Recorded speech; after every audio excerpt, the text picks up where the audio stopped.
Assalamualaikum warahmatullahi wabarakatuh. Waalaikumsalam warahmatullahi wabarakatuh. Yang terhormat Bapak Kepala Sekolah SD Impres Borontarampang, yang saya banggakan Ibu Bapak Guru SD Impres Borontarampang.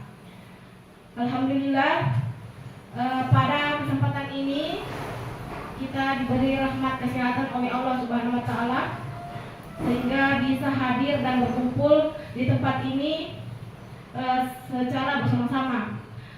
Dan tak lupa pula kita panjatkan salam dan salawat kepada Nabi besar kita, Nabi Muhammad SAW.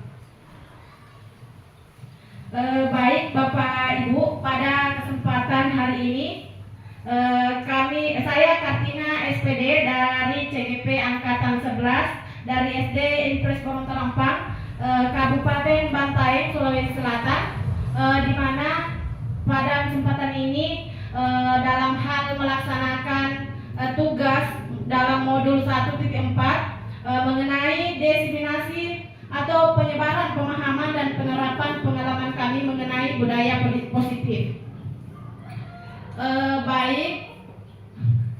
Kita akan, mudah-mudahan kita bisa menerapkan nantinya di sekolah kita penerapan budaya positif di SD Impres Borontarampang.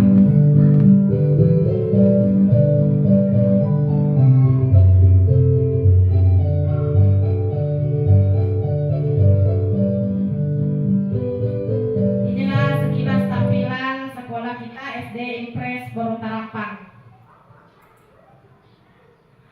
Baik Bapak Ibu, untuk budaya positif itu sendiri ada beberapa konsep dalam budaya positif itu sendiri, yaitu perubahan. Yang pertama, perubahan paradigma belajar, kemudian disiplin positif, kemudian motivasi perilaku manusia, ada kebutuhan dasar manusia, kemudian posisi kontrol restitusi, keyakinan sekolah atau kelas, dan segitiga restitusi. Nah, Bapak Ibu, mengenai kita mendengar kata budaya positif, mungkin apa yang ada di benak Bapak Ibu mengenai kalau mendengar kata budaya positif? Mungkin ada yang bisa memberikan atau memaparkan apa kira-kira kalau mendengar kata budaya positif. Silahkan, mungkin ada dari Bapak Ibu yang bisa atau mungkin ada di benak apa sih itu budaya positif? Iya, silahkan Bu Irda. Maksud atau apa ini? Iya, maksudnya apa saja yang ada maksudnya muncul di benak mengenai budaya positif itu. Terima kasih banyak atas kesempatan yang diberikan kepada saya itu. Pas saya membaca itu apa yang namanya budaya positif, terbesit di otak saya tentang yang pertama contoh sikat ketepatan waktu, sama mungkin tutur sapa. Karena kebetulan saya ada kelas 1, dengan itu mengingatkan kepada diri saya sendiri dan juga anak-anak tentang 4 kata ajaib yang menurut saya itu adalah budaya positif. Seperti ketika kita melakukan kesalahan, kita membiasakan anak untuk meminta maaf. Iya, Ya, seperti itu pemahaman saya. Iya. Assalamualaikum warahmatullahi wabarakatuh. Iya, terima kasih atas pemaparannya mengenai budaya positif. Mungkin masih ada? Masih ada. Iya, silahkan Pak. Di budaya positif itu terdiri dari 2 kata, budaya dan positif. Budaya itu biasanya dikaitkan dengan apa yang menjadi kebiasaan. Iya. Jadi budaya apa yang menjadi kebiasaan di sekolah atau di satuan pendidikan itu. Nah, kemudian positif tentunya hal-hal yang sifatnya positif atau yang dianggap baik, sehingga budaya positif itu adalah sesuatu yang biasa dilakukan dan itu sudah menjadi baik. Jadi budaya positif itu adalah kebiasaan-kebiasaan yang dilakukan dan itu sudah menjadi baik bagi satuan pendidikan ini. Iya, terima kasih. Benar sekali Pak. Menurut bahwasanya dengan melihat atau mendengar kata budaya pasti intinya adalah kebiasaan kita, nilai-nilai. Iya, betul yang dikatakan Ibu Irda bahwasanya pembiasaan-pembiasaan untuk anak-anak kita di sekolah seperti menggunakan empat kata ajaib itu, kata tolong, maaf, terima kasih dan permisi. Iya. Nah, di sini adalah bahwasanya budaya positif adalah nilai-nilai, keyakinan dan kebiasaan-kebiasaan yang berpihak pada murid agar murid dapat berkembang menjadi pribadi yang kritis, penuh hormat dan bertanggung jawab. Iya, karena kita berada dalam lingkungan sekolah, bahwasanya seorang guru yang baik itu harus memiliki kemampuan dalam mewujudkan budaya positif di sekolah. Budaya positif dijalankan dengan menerapkan beberapa konsep. Yang pertama, disiplin positif, motivasi perilaku manusia, posisi kontrol restitusi, keyakinan sekolah atau kelas, dan segitiga restitusi. Baik, mengenai perubahan paradigma belajar kita yang sekarang kita dari zaman ke zaman bahwasanya perubahan pembelajaran itu sangat signifikan dengan era global sekarang, di mana bahwasanya paradigma pembelajaran yang sekarang kita lakukan adalah kurikulum merdeka. Nah, di sini pembelajaran dengan paradigma baru dirancang berdasarkan prinsip pembelajaran yang berdiferensiasi sehingga setiap siswa belajar sesuai dengan kebutuhan dan tahap berkembangnya untuk mewujudkan profil pelajar Pancasila. Baik, di sini bahwasanya mungkin tidak asing lagi kita mendengarkan profil pelajar Pancasila. Nah, di sini ada 6 bahwasanya elemen dari profil pelajar Pancasila, yaitu yang pertama beriman, bertakwa kepada Tuhan Yang Maha Esa dan berakhlak mulia. Yang kedua berbineka global, kemudian mandiri, gotong royong, bernalar kritis dan kreatif. Nah, kita masuk ke konsep yang pertama, yaitu disiplin positif. Mengenai kata disiplin, bahwasanya disiplin itu pasti mengenai tentang aturan. Dan positif itu selalu bahwasanya mengenai hal-hal yang baik. Baik, di sini disiplin positif adalah suatu cara penerapan disiplin yang mengajarkan anak bertanggung jawab dan menumbuhkan kesadaran diri berdasarkan nilai-nilai kebajikan. Nah, tentu bahwasanya nilai-nilai kebajikan apa saja yang mungkin terbersit di pikiran Bapak Ibu, bahwasanya nilai-nilai kebajikan yang mungkin bisa dilakukan atau diterapkan di sekolah kita.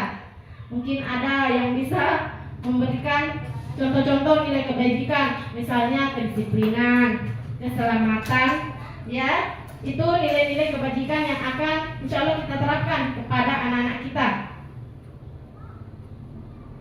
Nah, sekilas beberapa nilai-nilai kebajikan mengenai keadilan, kehormatan, peduli. Peduli ini bisa saja seperti gotong royong, empati dengan teman-temannya, kemudian keamanan anak-anak, kesabarannya, kemudian kita tanggung jawab, integritas, kejujuran, pelayanan mandiri, berprinsip keselamatan dan kesehatan.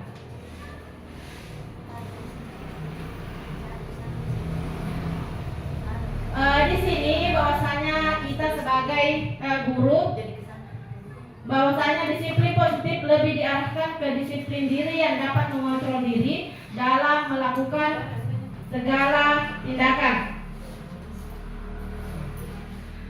Disiplin diri dapat membuat murid kita memahami dan menyadari berdasarkan motivasi internal dan eksternal. Nah, perbuatan anak-anak, maksudnya tingkah laku anak-anak kita pasti memiliki motivasi. Oke, kita lanjut ke konsep berikutnya mengenai motivasi perilaku manusia. Dari sini bahwasanya motivasi itu seperti dorongan dari dalam diri manusia sehingga melakukan sesuatu. Di sini tadi saya sudah sebutkan bahwasanya ada motivasi internal dan motivasi eksternal. Baik, di sini ada 3 motivasi perilaku manusia. Yang pertama, untuk menghindari ketidaknyamanan atau hukuman. Nah, biasanya anak-anak melakukan suatu kebaikan karena tidak mau jadi hukum sama gurunya. Nah, ini salah satunya motivasi. Dia termasuk dalam motivasi eksternal dari peserta didik kita. Kemudian ada poin kedua, untuk mendapatkan imbalan atau penghargaan dari orang lain. Misalnya ibu-ibu, terkadang kita di sekolah, di kelas, anak-anak bilang, ayo siapa yang mau naik ke atas atau siapa yang mau berbuat ini, ibu akan memberikan ini. Nah, seperti itu akan bentuk bahwasanya kita sebagai guru memberikan motivasi itu, tapi ternyata bahwasanya itu hanya motivasi eksternal kepada murid kita, bukan dari dalam bahwasanya dia ingin melakukan kebaikan dari dalam dirinya. Kemudian pada motivasi yang ketiga, yaitu untuk menjadi orang yang mereka inginkan dan menghargai diri sendiri dengan nilai-nilai yang mereka percaya. Misalnya pada saat anak-anak melihat sampah, tanpa disuruh mereka langsung memungut, mengambil sendiri itu sampah. Nah, ini bagian dari motivasi internal, dorongan dari dalam diri anak kita.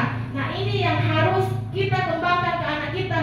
Bagaimana caranya agar motivasi internal mereka bisa berkembang. Nah, terkadang selama ini mungkin saya pribadi, terkadang kita bilang kalau tidak pungut sampah nanti saya kasih hukuman. Misalnya, kalau tidak begini nanti saya hukum Ki. Saya suruh Ki apa misalnya. Iya, itu adalah motivasi eksternal. Akhirnya anak-anak mau melakukan tapi dalam keadaan terpaksa, tidak dalam keadaan bahwasanya dia ikhlas dan menyadari bahwa ini hal-hal yang positif yang harus saya lakukan.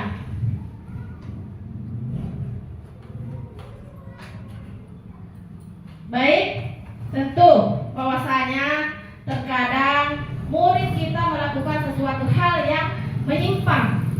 Mungkin ada yang bisa, kenapa sih murid kita terkadang melakukan hal-hal yang mungkin tidak kita sukai atau menyimpang dari hal-hal yang positif selama ini. Mungkin ada Bapak Ibu mungkin bisa menjelaskan kenapa sih anak-anak tak sampai berbuat seperti itu. Mungkin Bu Fatma mungkin bisa Bu bilang hal-hal apa kira-kira yang mungkin bisa yang menyebabkan bahwasanya murid kita melakukan sesuatu hal yang tidak baik atau menyimpang. Jangan.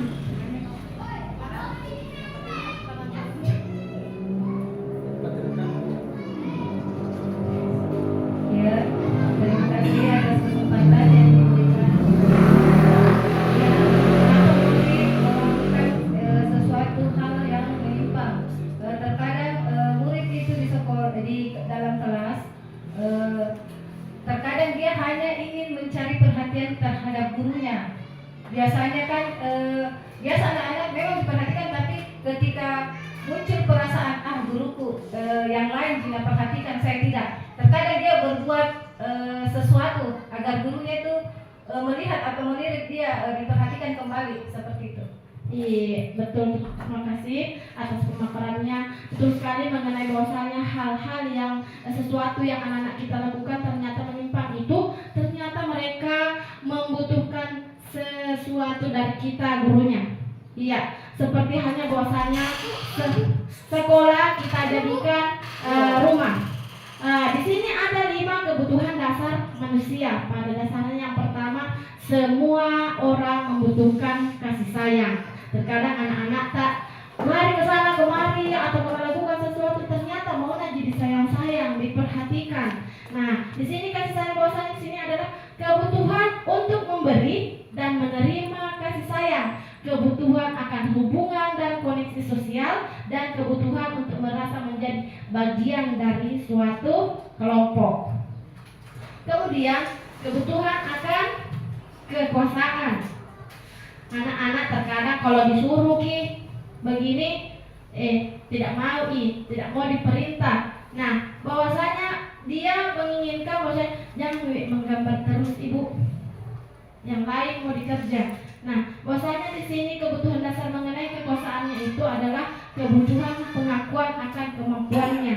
Iya, seperti ada siswata, dia merasa pintar, tapi terkadang kita gurunya cuek-cuek ya Ki, disamakan dengan murid-murid yang lain. Padahal mereka butuh pengakuan dari kita bahwasanya dia bisa, dia lebih dari temannya. Nah, dari situ dia mengeksplor lagi kemampuannya bahwasanya dia sudah diakui, dan pasti akan ada dampak positifnya untuk anak kita untuk selalu berbuat yang lebih, karena dia sudah diakui maka pintar sama ibu guruku. Jadi pasti boy belajar lebih giat lagi.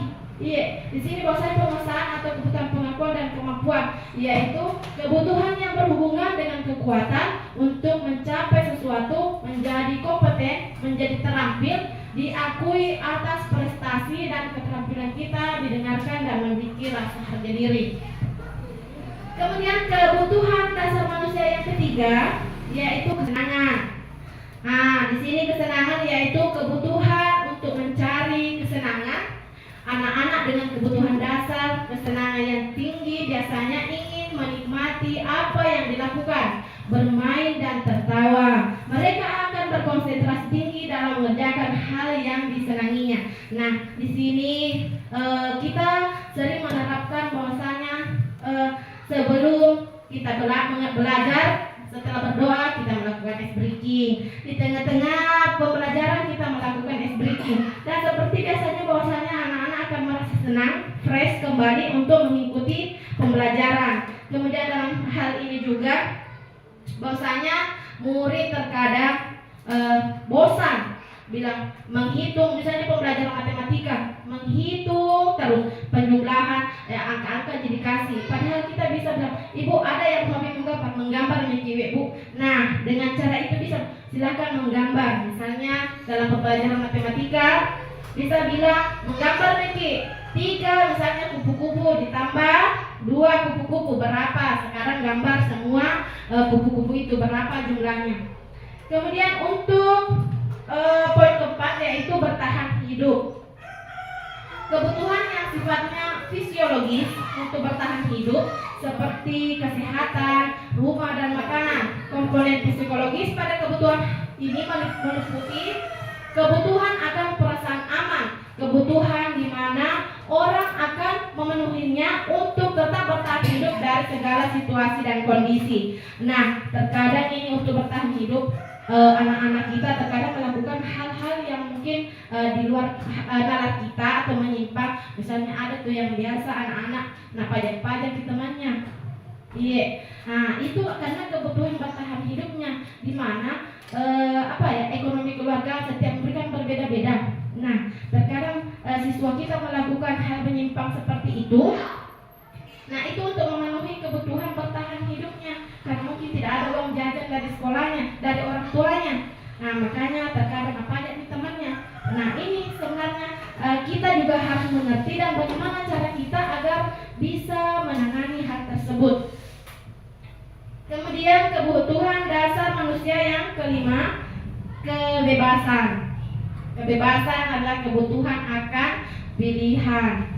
Adalah kebutuhan akan kemandirian, otonomi, memiliki pilihan dan mampu mengendalikan arah hidup seseorang. Anak dengan kebutuhan kebebasan yang tinggi menginginkan pilihan, banyak bergerak, suka mencoba-coba. Jadi setiap anak memiliki karakter yang berbeda-beda. Iya. Nah, melansir dari motivasi perilaku manusia, di sini ada posisi kontrol, restitusi.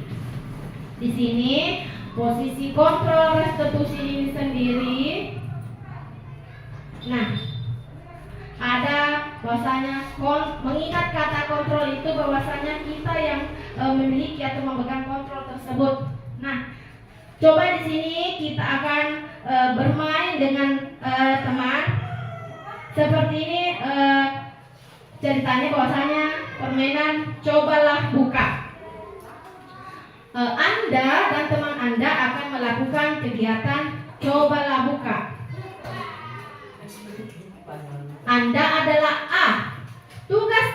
adalah mengepalkan salah satu tangan Anda. Coba Anda bayangkan bahwa kepala tangan Anda, kemudian Anda perlu menjaga benda tersebut. Anggaplah bahwa di dalam kepala tangan Anda itu memiliki sesuatu yang sangat berharga. Kenapa saya gambarkan mutiara? Iya, ini kan istilahnya harta berharga. Iya, ini saya kepal.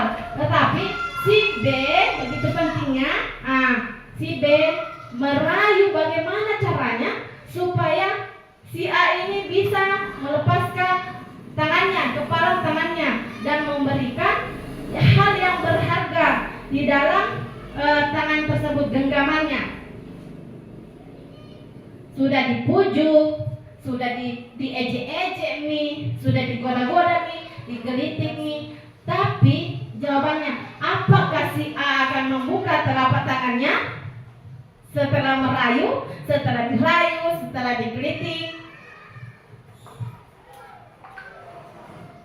Oke. Kemungkinan jawaban kita terhadap ini antara bersedia membuka dan tetap bertahan menutup kepala tangan. Nah, di sini mungkin bilang jelas Mia kalau tidak mau. Nah, inilah fungsinya bahwasanya posisi kontrol. Ya, berdasarkan kebutuhan kita masing-masing. Nah, siapakah yang sesungguhnya memegang kontrol, yang menutup kepala tangan atau yang berusaha dengan segala cara membuka kepala rekan tangannya? Jawabannya tentu kembali ke diri kita sendiri. Misalnya, kita memegang emas atau permata. Nah, motivasinya, kebutuhan kita manusia, misalnya pada saat itu kita butuh uang. Anggaplah si B adalah pemberi permata atau emas. Nah, dari situ bahwasanya posisi kontrol itu otomatis kita membuka sesuai dengan keinginan atau kebutuhan kita. Jadi bukan keinginan, silahkan diambil, saya dikasih uang. Nah, itulah bahwasanya kebutuhan setiap orang berbeda-beda. Berdasarkan hal ini ada stimulus respon dan teori kontrol. Stimulus responnya, realitasnya bahwasanya kebutuhan setiap manusia sama-sama butuh makan. Tapi teori kontrolnya kita berbeda. Ada yang makan bakso, ada yang makan ayam goreng. Iya. Kemudian stimulus respon kedua, semua orang melihat yang sama. Nah, tetapi teori kontrolnya setiap orang memiliki pandangan atau gambaran yang berbeda. Iya. Kemudian stimulus respon ketiga, kita mencoba mengubah orang agar berpandangan sama dengan kita. Diajak orang bagaimana caranya supaya bisa dihipnotis. Ya, itu biasa yang hipnotis. Tapi pada dasarnya bahwasanya manusia, teori kontrolnya, kita berusaha memahami pandangan oleh tentang dunia. Kita yang harus mengerti orang lain, bukan kita yang harus ya. Kemudian perilaku buruk dilihat sebagai suatu kesalahan. Tentu seperti tadi bahwasanya hal menyimpang yang dilakukan anak-anak, misalnya seperti tadi yang saya katakan, dia pajak temannya di sekolah, tujuannya karena mau bertahan hidup. Iya. Terkadang juga biasa mungkin kita lihat sampai mencuri. Nah, itu teori kontrolnya, semua orang memiliki tujuan, tapi mungkin salah caranya. Kemudian orang lain bisa mengontrol saya. Teori kontrolnya hanya diri Anda sendiri yang bisa mengontrol diri Anda. Kemudian saya bisa mengontrol orang lain. Tidak ada yang bisa mengontrol orang lain kecuali robot kita bikin kontrol sesuai keinginan tak. Anak sendiri susah kita kontrol. Maksudnya dia punya batasan-batasan. Kemudian pemaksaan ada pada saat bujukan gagal. Teori kontrolnya kolaborasi dan konsensus menciptakan pilihan-pilihan baru. Model berpikir menang kalah, model berpikir selalu menang. Ya, itu teori kontrol kita. Selalu mau menang, tidak ada orang mau dikalah sebenarnya. Tapi pada saatnya permainan atau sesuatu menang kalah itu pasti ada yang menang, ada yang kalah. Nah, di sini kita sebagai guru ada 5 posisi kontrol institusi yang mungkin selama ini ada guru yang pertama sebagai penghukum. Sebenarnya kata-kata penghukum berarti selalu memberikan awas kok, kalau tidak bekerja penuh, kayak mengancam ki, iya betul, kayak mengancam ki siswanya. Kemudian guru sebagai pembuat merasa bersalah. Nah di sini terkadang mungkin Pak Ramli yang biasa membuat merasa bersalah anak-anak. Terkadang kita bilang nih, kenapa ki begitu nak? Tidak anti sama orang tua tak, tidak kasihan ki misalnya. Istilahnya memberikan sesuatu hal yang maksudnya membuat anak-anak iya dik salah kak kalau berbuat seperti itu kak. Nah itu kemudian guru sebagai teman, guru sebagai pemantau, guru sebagai manajer. Nah di sini ada kata-kata mengenai guru sebagai penghukum. Patuhi aturan saya atau awas itu. Kemudian kamu selalu saja salah. Nah, kemudian ada yang kedua itu sebagai pembuat merasa bersalah. Ini kalau guru terkadang bilang ki, tidak anu gitu sama orang tua tak kalau nakal-nakal di sekolah. Kalau misalnya anak-anak selalu bolos, tidak kasih aku sama orang tua itu selalu ke bolos-bolos, nak kasih muka uang jajan, memberikan muka motor suruh pergi sekolah, tapi ternyata tidak sampai gitu. Iya.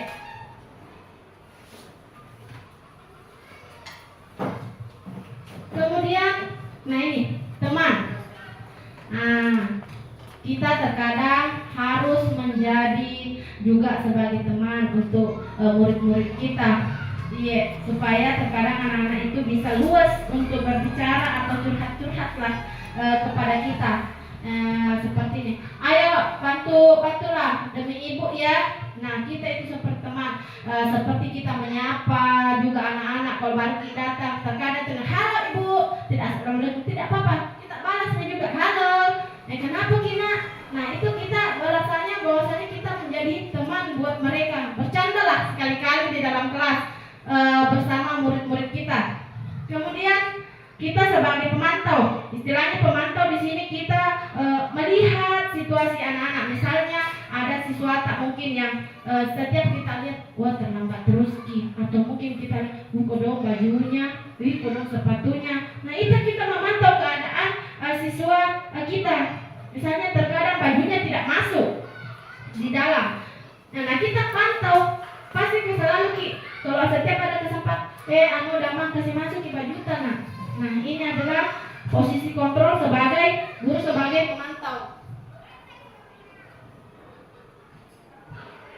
Nah posisi kontrol yang kelima yaitu manajer. Inilah posisi kontrol yang paling ideal untuk kita miliki sebagai seorang pendidik. Di mana di sini bahwasanya seorang guru harus bersuara tulus.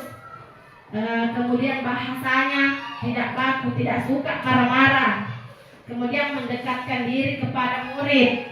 Nah, posisi di mana guru berbuat sesuatu bersama dengan muridnya. Dalam artian kita berkolaborasi dengan murid agar lebih dekat dengan mereka dan bisa mencapai sesuatu secara bersama-sama. Di sini kita mempersilahkan murid bagaimana memperlihatkan tanggung jawabnya setelah diberikan tugas oleh gurunya. Kemudian di sini guru akan menciptakan lingkungan belajar yang kondusif dan memotivasi murid untuk belajar. Contoh, kita bertanya apa yang kita yakini. Ini nanti kita bahas di kelas. Kemudian jika kamu memperbaiki ini, hal ini menunjukkan apa tentang dirimu. Misalnya anak-anak kalau berbuat salah, kita tanya nih, kalau kamu misalnya untuk saat ini, bagaimana caranya untuk memperbaikinya? Apa rencana tak ke depan? Misalnya berbuat salah kepada temannya, apakah meminta maaf atau kalau mungkin merusak sesuatu, berikan kiannya temannya. Iya.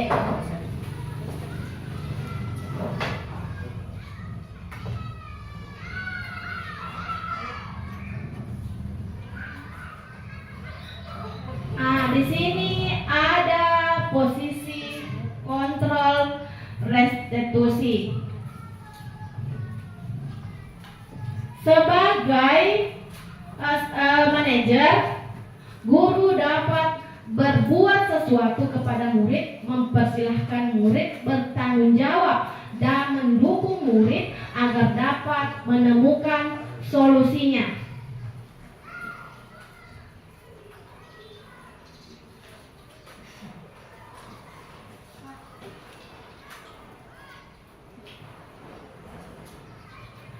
Selain itu, posisi manajer mengacu pada restitusi yang dapat menjadikan murid sebagai manajer bagi dirinya sendiri sehingga dapat tercipta identitas positif pada diri murid.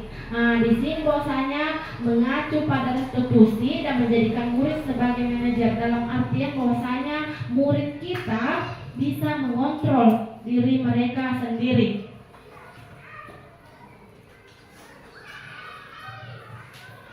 Baik, di sini mengenai hukuman dan konsekuensi restitusi. Terkadang kita mendengar kata hukuman. Hukuman adalah suatu bentuk tindakan yang diberikan kepada seorang individu atas kesalahannya. Hukuman ini bersifat lama, misalnya kayak lama nak ingat anak-anak sehingga tidak diulangi lagi perbuatannya. Beda hukuman, beda konsekuensi. Iya, ada kamu mungkin biasa bilang konsekuensinya, dan juga biasa bilang hukumannya. Kalau hukuman ibu artinya dalam pemikiran anak-anak itu panjang kibahu, nah ingat terus gitu, tidak mau kayak begitu. Kan dihukum lagi nanti, misalnya kalau kita menertibkan aturan, misalnya tidak boleh kita datang terlambat, atau mungkin seragam tidak boleh amburadul misalnya. Kalau kita kasih hukuman, dan ingat nih terus, tapi kalau tidak rapi pakaianku atau tidak masuk ke bajuku, bisa saja baju bikin misalnya perutnya. Kalau dulu, tapi sekarang kan tidak bisa melakukan tindakan seperti itu. Kalau konsekuensi kayak biasanya di dalam kelas anak-anak tiba-tiba tidak bisa menjawab soal. Sekarang kerjakan kecil lagi, tambah 2 soal. Itu konsekuensi. Lawan ternyata kalau main-main kamu kerja tambah lagi soal ke ibu guru. Begitu, itu konsekuensinya yang harus diterima. Misalnya terlambat juga datang upacara, misalnya terlambat 5 menit atau terlambat belajar olahraga. Sebagai gantinya nanti setelah teman istirahat ditambah pembelajarannya dia sampai 5 menit, mungkin saya kasih tugas yang lain. Ini ada konsekuensi adalah bentuk akibat dari suatu tindakan yang sudah terencana, sudah disepakati, dibahas dan disetujui bersama antar guru dan murid. Mengenai konsekuensi di sini, bahwasanya seperti yang telah kita lakukan di aksi nyata kita mengenai keyakinan kelas, kesepakatan kelas. Misalnya di dalam kelas saya pembelajaran PJOK, ada anak yang tidak memakai baju olahraga. Konsekuensinya kita sudah bikin, kalau tidak pakai baju olahraga, kenapa tidak ikut olahraga ibu? Itu konsekuensi yang akan diterima, misalnya itu keyakinannya, itu kesepakatan yang sudah dibuat. Kemudian restitusi. Ini restitusi adalah proses menciptakan kondisi bagi murid untuk memperbaiki kesalahan mereka sehingga mereka bisa kembali pada kelompok mereka dengan karakter yang lebih kuat. Dalam hal restitusi ini, bagaimana seorang guru bisa menyelesaikan misalnya masalah-masalah murid kita di sekolah, tapi dalam artian kita tidak memberikan hukuman, tidak menghardik, tetapi kita melakukan pendekatan melalui restitusi ini. Baik, kita lanjut karena kita akan bahas restitusi ke berikut ini. Di sini ada identitas gagal, kemudian identitas sukses. Kalau identitas gagal seperti tadi bahwasanya hukuman, yang sesuatu yang menyakitkan harus terjadi, tidak nyaman untuk murid. Korban mendapatkan keadilan, murid atau anak akan tersakiti. Perilaku pasif agresif meningkat. Sistem tidak akan berjalan bila murid tidak takut. Berlaku hanya pada sebuah institusi, tidak berlanjut pada kehidupan nyata. Di sini ada identitas suksesnya, disiplin, konsekuensi dan restitusi. Konsekuensinya memang harus terjadi, tapi untuk itu ada pilihannya. Misalnya anak kita berbuat sesuatu, kita memberikan konsekuensinya, tapi kita bertanya dulu kepada anak-anak, apa salah tak nak? Kenapa dikasih begitu? Kemudian pilihannya kita dikasih pilihan ke anak-anak, bagaimana caranya menebus kesalahan tak sama teman tak? Iya, itu merupakan memberikan pilihan. Konsekuensi ini sifatnya memang tidak nyaman untuk murid, tapi untuk jangka pendek Ji. Tidak ingat Ji, kan biasa itu kalau pernah kita sekolah, sampai diingat sampai sekarang, gak pernah kan kasih begini guruku. Nah itu sebenarnya hukuman. Itu tidak dipikir bahwa jangka panjang sampai sekarang masih diingat, masih terbersih di pikiran tak. Beda kalau konsekuensi, kalau disuruh lari-lari sedikit anak-anak, nggak ingat gitu. Kita dulu waktu zaman dulu sampai dipukul rotan toh, waktu sekolah ada juga itu dijepit penggaris di situ di jari-jari tak, itu semua diingat. Nah itu merupakan hukuman. Kalau untuk konsekuensi tidak nyaman, memang anak-anak tidak akan merasa nyaman. Kemudian penguatannya hanya bertahan dalam jangka waktu pendek.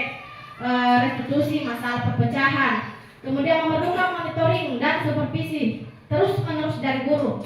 Nah, di sini resolusinya murid belajar bertanggung jawab untuk perilakunya. Kemudian membawa penerapan mengikuti peraturan dalam masyarakat, fokus pada pemecahan masalah dalam waktu jangka yang panjang. Ini adalah keyakinan sekolah dan atau kelas. Keyakinan di sini bahwasanya kita melakukan sesuatu dari kolaborasi dengan peserta didik atau orang-orang yang berada di lingkungan sekolah. Nah, ini keyakinan sekolah atau kelas. Guru berperan dalam mewujudkan terbentuknya keyakinan sekolah atau kelas dengan adanya kesepakatan kelas antar guru dan murid. Keyakinan sekolah atau kelas berupa pernyataan universal yang mudah diingat, dipahami dan diterapkan di lingkungan sekolah. Dalam hal ini, kalau bikin keyakinan sekolah atau kelas, jangan dipanjang-panjang peraturannya. Yang pendek saja tapi mudah dipahami guru dan murid-murid tak. Apalagi kalau murid-murid di kelas rendah tidak mengerti. Misalnya saja disiplin, harus membersihkan kelas sesuai jadwal. Yang kedua, berpakaian rapi. Intinya di sini jangan terlalu panjang untuk keyakinan kelas tak. Pendek nih tapi kena di situ yang kita inginkan. Ini cara-cara membuat keyakinan sekolah atau kelas. Yang pertama, keyakinan kelas berupa pernyataan-pernyataan universal. Kemudian pernyataan keyakinan kelas senantiasa dibuat dalam bentuk positif. Keyakinan kelas hendaknya tidak terlalu banyak hingga mudah diingat dan dipahami oleh semua warga sekolah. Keyakinan kelas sebaiknya sesuatu yang dapat diterapkan di lingkungan tersebut. Kita lihat juga kondisi tak di sini untuk menerapkan keyakinan tersebut. Kemudian semua warga kelas hendaknya ikut berkontribusi dalam pembuatan keyakinan kelas lewat kegiatan curah pendapat. Semua bisa memberikan pendapat tak untuk membentuk keyakinan ini, keyakinan sekolah. Bersedia meninjau kembali keyakinan kelas dari waktu ke waktu. Misalnya kalau telah terbentuk keyakinan sekolah atau kelas tak, tapi ternyata di tahun berikutnya atau beberapa bulan kemudian ternyata tidak relevan dengan keadaan murid, kita bisa duduk kembali dan membentuk keyakinan kelas. Nah, di sini ada segitiga restitusi. Ada 3 tahap segitiga restitusi. Yang pertama menstabilkan identitas, 2 validasi tindakan yang salah, 3 menanyakan keyakinan.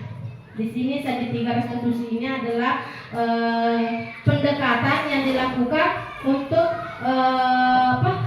menangani masalah yang ada di sekolah, masalah-masalah murid kita. Nah, ini tadi tahapan dalam segitiga restitusi ada 3. Nah, menstabilkan identitas.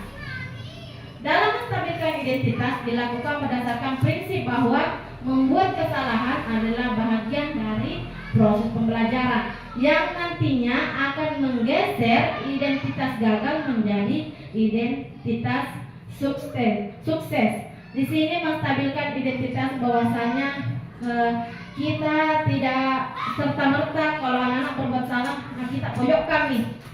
Istilahnya dibuat bilang dia salah. Pada dasarnya bahwasanya manusia adalah tempatnya salah, tidak ada manusia yang sempurna. Nah, dari situ bagaimana kita bisa menstabilkan identitas itu kalau anak-anak kita melakukan kesalahan. Kemudian yang kedua, memvalidasi tindakan yang salah.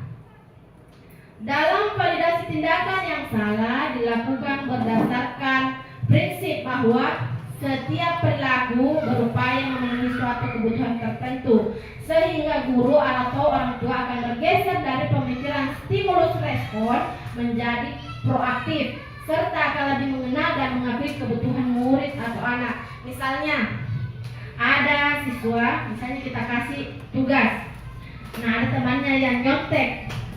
Nah, untuk menstabilkan tindakan yang salah ini kita panggil anak-anak, misalnya kita bisa bilang, iya, ibu tahu bahwasanya itu adalah hak tak itu bahwasanya tidak mungkin kasih lihat tugas tak kepada teman tak. Nah, tapi pada saat dia melakukan tindakan yang salah, nah di situ kita harus menstabilkan tindakannya bahwasanya hal itu salah, nah untuk tidak berbuat yang lebih.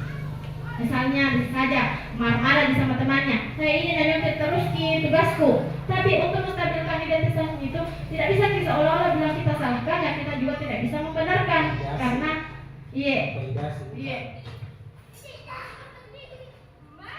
kemudian ada yang langkah ketiga, menanyakan keyakinan.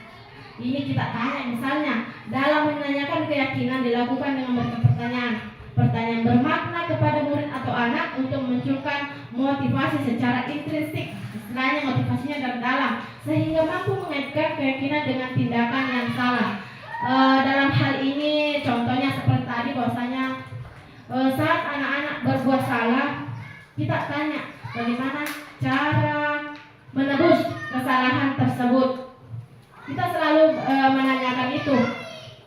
Kalau misalnya kita tanyakan nih, kan sudah bikin keyakinan kelas misalnya, toleransi dengan teman, berbuat sabar dan bertanggung jawab misalnya. Kalau kita sudah tanyakan keyakinan kelas mana yang kita langgar, kita kasih Nabila nih, keyakinan kelasku ini tidak sabar kak, tidak saya hormati temanku. Iya. Nah, setelah itu kita tanya nih, bagaimana caranya supaya bisa menebus kesalahan tak? Mungkin anak akan secara luas mengatakan dengan sendiri bahwasanya biar ibu saya pergi minta maaf sama temanku.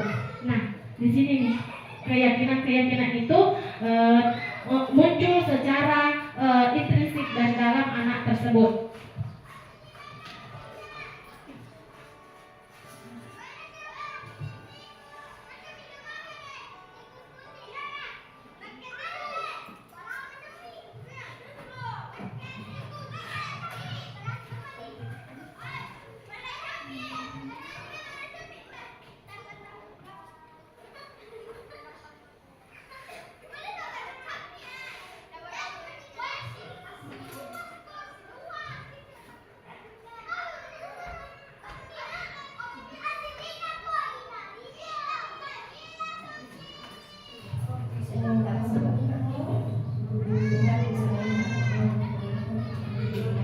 Minta tolong bisa ditambah suaranya. Itu di sana. Nah ini kemarin juga salah satu tugas saya untuk penerapan segitiga restitusi kepada peserta didik. Di tadi suaranya. Itu tadi suaranya. Ini.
Iya.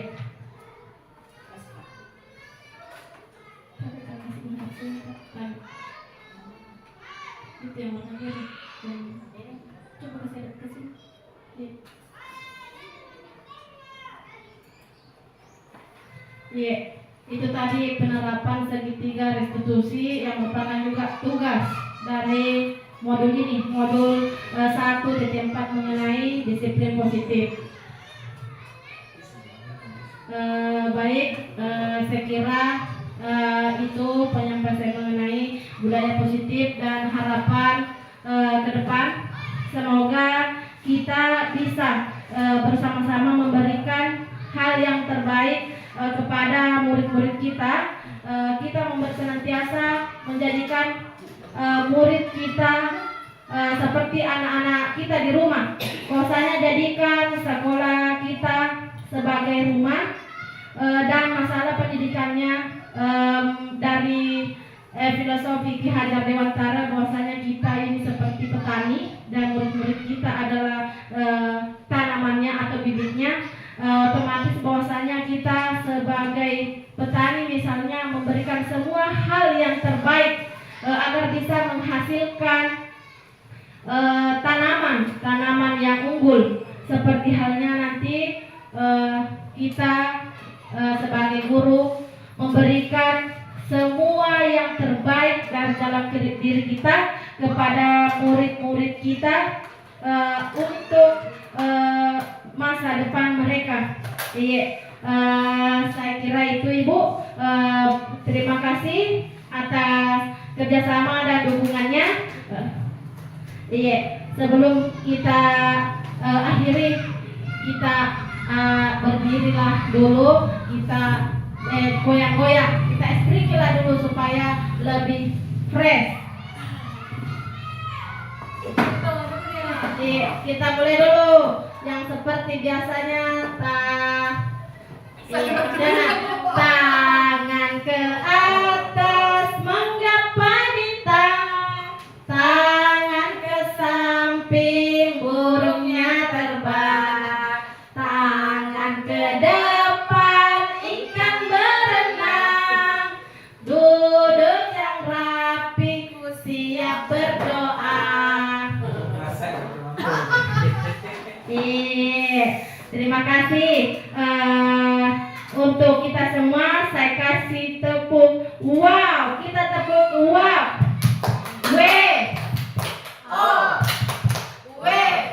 Wow. Terima kasih Bapak Ibu yang luar biasa. Sekian, salam bahagia. bahagia, guru bergerak, Indonesia maju. Terima kasih. Jangan pilih saya. Ini besar mata.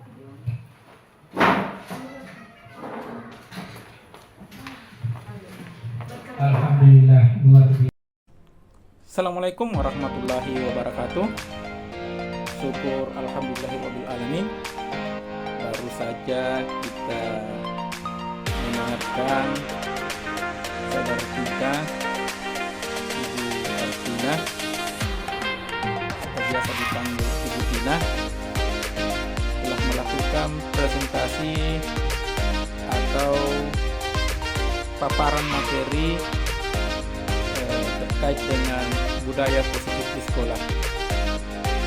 Beliau ini adalah calon guru penggerak atau PDP angkatan 11 mewakili SD Impres Gorontalo di tahun 2024. Alhamdulillah dari presentasi ataupun paparan materinya sangat bagus, luar biasa, karena apa yang disampaikan sangat bernilai, utamanya dalam hal membudayakan nilai-nilai positif di sekolah.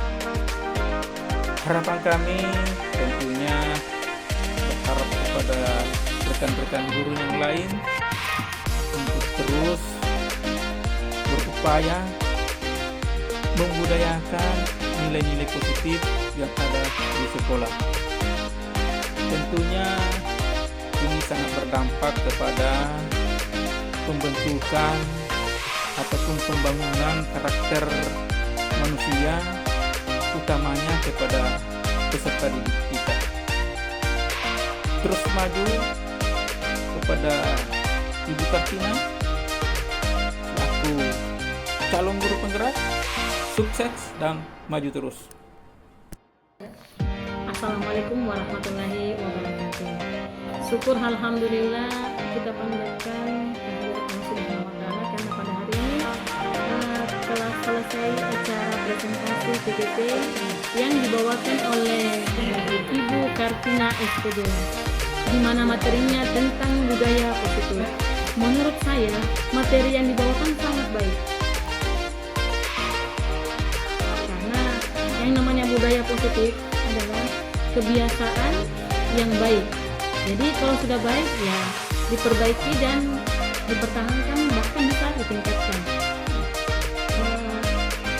Pemaparan yang dibawakan sangat bagus. Semoga bisa konsisten dan kami bisa terus mempertahankan budaya positif dan bahkan bisa meningkatkan kembali. Semoga saya bisa termotivasi terus dengan adanya presentasi CGP yang dibawakan oleh Ibu Kartina. Kami bisa termotivasi untuk lebih baik. Dari pemaparan yang dibawakan, saya sebagai guru kelas 1 sangat tertarik dengan pemecahan masalah atau siswa yang melakukan pelanggaran dengan menyelesaikannya dalam segitiga restitusi. Karena tindakan pertama yang dilakukan adalah menstabilkan identitas.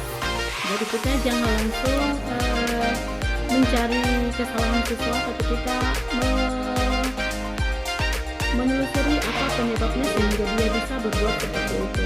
Yang kedua, memvalidasi tindakan. Nah, menyampaikan bahwa tindakan yang dilakukan itu adalah tidak baik, maka kita sampaikan dengan cara yang bisa dia pahami. Jadi tidak boleh kita langsung menyalahkan siswa itu, karena boleh jadi di dalam tindakan yang dilakukan mungkin ada sesuatu yang ingin disampaikan tapi dia tidak tahu bagaimana cara menyampaikannya. Yang ketiga, menanyakan keyakinan. Menanyakan keyakinan di sini adalah memberikan cara kepada siswa atau menanyakan kepada siswa bagaimana supaya masalah yang dilakukan itu bisa tertutup atau tidak melakukan kesalahan itu. Itu yang membuat saya sangat tertarik dengan budaya positif ini. Mungkin sekian pemaparan dari saya. Saya atas nama Ibu Irda SPD, Wali kelas 1 di SD Impres Boron Karampan. Assalamualaikum warahmatullahi wabarakatuh.